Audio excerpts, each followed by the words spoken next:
The Ford government has already started preparing Ontario Place for redevelopment. It's happening a lot quicker than some were expecting. Over the weekend, an estimated 100 trees were removed from the site. It came as a huge shock to advocacy groups taking legal action to stop them.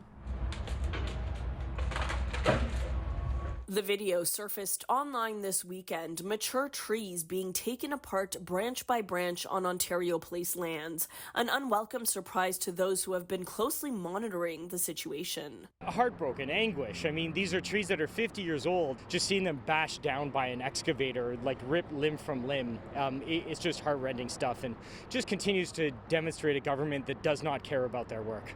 Advocacy group Ontario Place for All has taken legal action to block the government from building a mega spa on the site's West Island, seeking an injunction until a full environmental assessment is complete. But the trees torn down this weekend were near Budweiser Stage. It's well over 100 trees that they cut down with no notice, kind of quietly under the cover of darkness. The group is worried this move is indicative of what's to come, even if an injunction is issued. Do any of these mean anything at this point, or can the province just go ahead and do what it wants? I think you know that my hands are tied in terms of commenting on any of the actions that have been filed. But we are intent on moving forward with the project as we've communicated. So they can file the materials that they want. That'll be dealt with through the courts without political commentary. But we are intent on moving forward. So the province can do what it wants then?